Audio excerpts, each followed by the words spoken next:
Yes बच्चे, class 10+2 आप सबका वेलकम है। अल्काइल हैलाइड अराइल हैलाइड कर रहे हैं ऑर्गेनिक में। और आज मैं अल्काइल हैलाइड फैमिली से आपके लिए कंपाउंड लेकर आया हूं freons.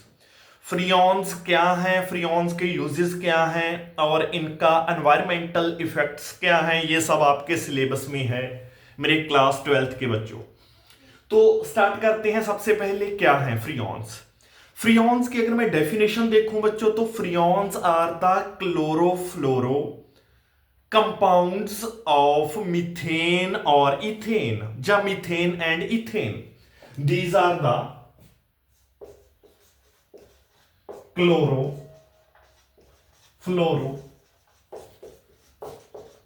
Compounds of methane and ethane, these are called freons. Common जो फ्रियॉन्स हैं उनकी बात करेंगे।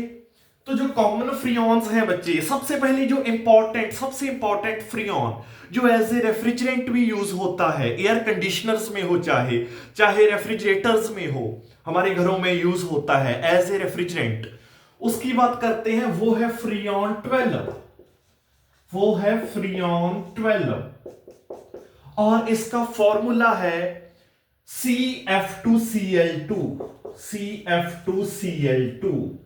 और अगर मैं इसका आयुपेक नेम की बात करूं तो इसका आयुपेक नेम हो जाएगा डाइक्लोरो डाइफ्लोरोमीथेन। फ्रियॉन 12 का क्या नेम है बच्चे? It is dichloro difluoro methane. तो ये एक मोस्ट कॉमन फ्रियॉन है, ये जो हमारे हाउस होल्ड्स में भी यूज होता है, एज ए रेफ्रिजरेंट यूज होता है। आप सबको पता है जो एसी की कूलेंट गैस है जो, वो भी क्या है? फ्रियॉन 12 है, आप लोगों को पता है। अब फ्रियॉन 12 के बिना अगर मैं और कंपाउंड्स की बात करूं या और क्लोरोफ्लोरोकार्बन्स की बात करूं, तो एक इंपॉर्टेंट फ्रियॉन या कॉमन फ्रियॉन आप बोल दो, एक कॉमन फ्रियॉन है फ्रियॉन 11। उस फ्रियॉन का क्या नेम है? CFCl3, that is trichloro monofluoromethane, that is called trichloro monofluoro methane. एक और कॉमन फ्रियॉन है, दैट इज फ्रियॉन 13। इसका क्या नेम हो जाएगा बच्चों?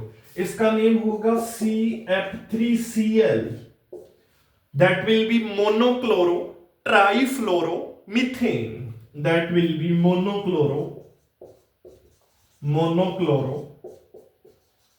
ट्राइफ्लोरो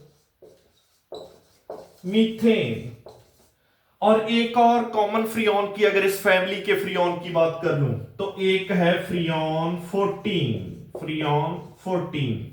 ये होता है टेट्राफ्लोरोमीथेन, CF4, दैट इज CF4 टेट्राफ्लोरोमीथेन। अब इन सभी फ्रियॉन्स में से जो मैंने डिस्कशन करनी है या आगे यूजेस और एनवायरमेंटल इफेक्ट्स पढ़ने हैं, वो मैं फ्रियॉन 12 के पढ़ूंगा। तो हमारा पूरा क्रक्स ऑफ द मैटर या हमारे फोकस में फ्रियॉन 12 रहने वाला है, ये बात आप लोगों ने याद रखनी है। CF2Cl2 as a refrigerant use होता है।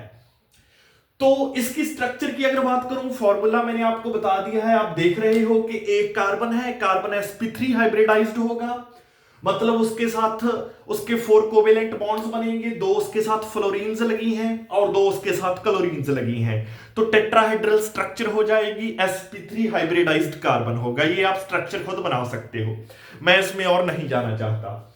सीधे स्टार्ट करेंगे यूजेस ऑफ। सबसे पहले थोड़ी सी इंट्रोडक्शन करेंगे फ्रियॉन 12 की, then we will talk about the uses of freon 12 and then the environmental effects of freon 12. Let us start the common introduction of Freon 12.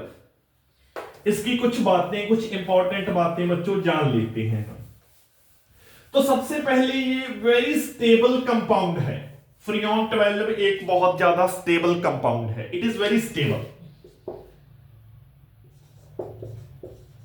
A very stable compound.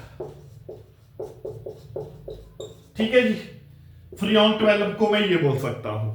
Second बात मैं इसके बारे में क्या बोल सकता हूं, ये एक ओडरलेस, इसका कोई ओडर नहीं होता, non toxic non corrosive gas है, मतलब ना कोई कोरोसिव एक्शन है इसका और ना ही कोई टॉक्सिक एक्शन है इसका। तो it is an odourless non corrosive non toxic gas. Then third point के this gas remains unchanged unaffected under high temperature और हाई प्रेशर कंडीशंस। तो इन कंडीशंस का इस गैस के ऊपर कोई असर नहीं होने वाला है बच्चों। तो ये भी इंपॉर्टेंट बात है, नोट कर लेना आप। तो इट इज अनअफेक्टेड और अनचेंज्ड, अनअफेक्टेड इन हाई टेम्परेचर्स और अंडर हाई प्रेशर,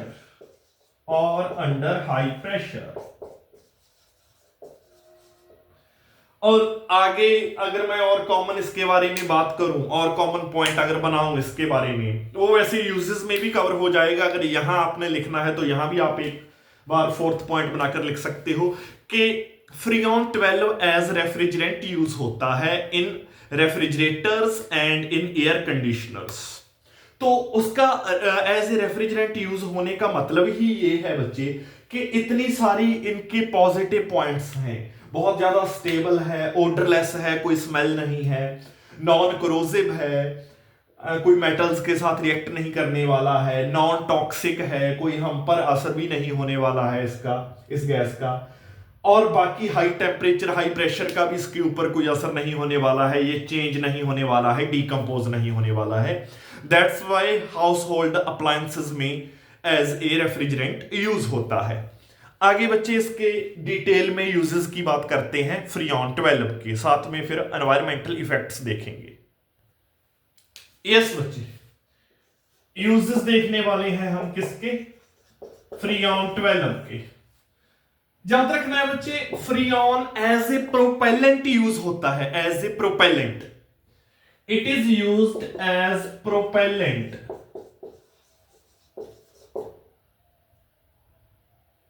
प्रोपेलेंट आप चेक कर लेना स्पेलिंग। इन कहां कहां यूज होता है as propellant, in aerosol sprays,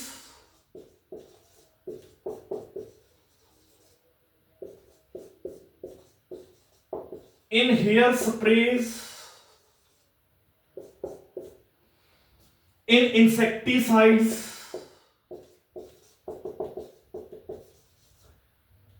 D, in the foams to spray out deodorants,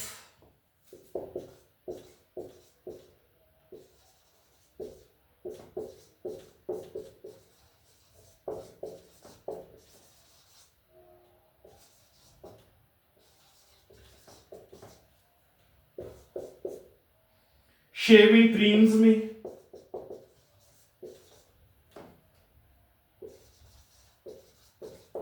तो इन सब में बच्चे ये एज ए प्रोपेलेंट यूज हो रहा है।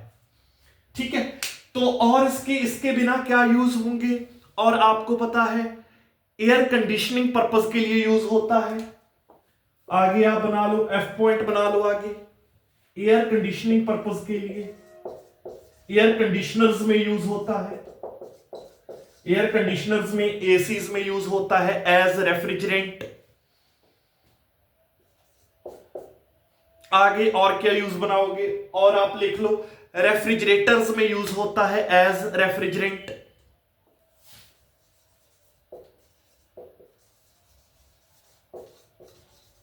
तो ये कुछ इसके यूजेस हैं बच्चे, ये आपने यूज अपनी नोटबुक पर नोट डाउन कर लेने हैं और याद रखने हैं, आपसे पूछे जाएंगे एग्जाम में।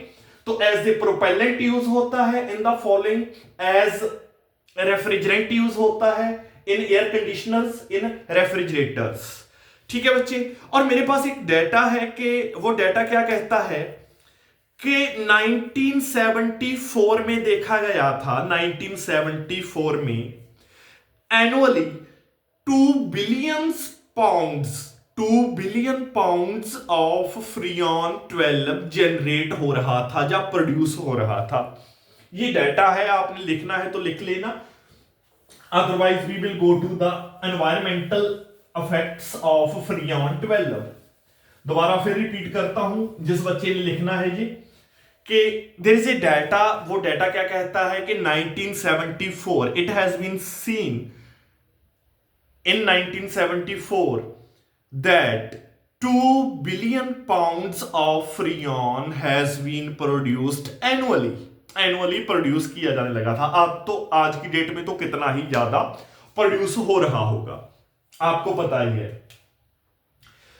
इसके एनवायरमेंटल इंपैक्ट देख लेते हैं।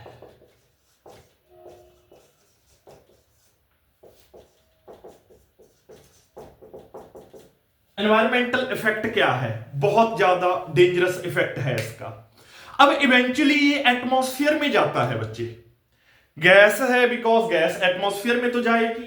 तो फ्रियॉन 12 जैसे ही एटमॉस्फेयर में जाता है तो एटमॉस्फेयर से ये स्ट्रेटोस्फीयर में, टॉपमोस्ट लेयर में, जैसे ही एटमॉस्फेयर में गया वहां से topmost layer which is stratosphere, इसमें डिफ्यूज हो जाता है, स्ट्रेटोस्फियर में डिफ्यूज हो जाता है जी, अनचेंज्ड। जैसे ही मतलब यहां गया था, ऊपर गया था इवेंचुअली, वैसे का वैसा अनचेंज्ड कहां चला जाता है? स्ट्रेटोस्फियर में चला जाता है। अब स्ट्रेटोस्फियर में आपको पता है कि there is an ozone layer which act as a blanket for our mother earth, जो धरती मां को harmful radiations of sun, UV radiations of sun से बचाती है। तो अब क्या करता है ये? स्ट्रेटोस्फियर में जाके रेडिकल चेन रिएक्शन इनिशिएट करता है।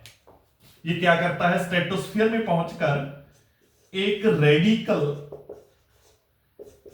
चेन रिएक्शन इनिशिएट कर देता है। इस रेडिकल चेन रिएक्शन के कारण ओजोन लेयर डिप्लीट होने लगती है बच्चे, जिसकी वजह से हार्मफुल रेडिएशंस धरती पर पहुंचेंगी, धरती का एवरेज टेम्परेचर बढ़ेगा, हमें स्किन की बीमारियां लगेंगी, स्किन प्रॉब्लम्स होंगी और ग्लोबल वार्मिंग तो होगी ही होगी। और ओजोन लेयर डिप्लीट हो भी रही है, बिकॉज आपको पता है कि फ्रियॉन 12 का यूज ही बढ़ गया, हर घर में 2-2 3-3 एसीज हैं। तो कितना आपको पता ही है कि कितना फ्रियॉन 12 है जो वो इवेंचुअली एटमॉस्फेयर में जा रहा होगा। तो that is why it is very harmful, because it is going to deplete the ozone layer. तो ओजोन लेयर को डिप्लीट करता है। यही कारण है कि कुछ यूरोपियन कंट्रीज ने तो इसको बैन कर दिया है एज ए रेफ्रिजरेंट यूज करना। तो बट जैसे हमारे इंडिया में या मैक्सिमम कंट्रीज में अभी भी ये बैन नहीं हुआ है, या इसका कोई अल्टरनेटिव नहीं है।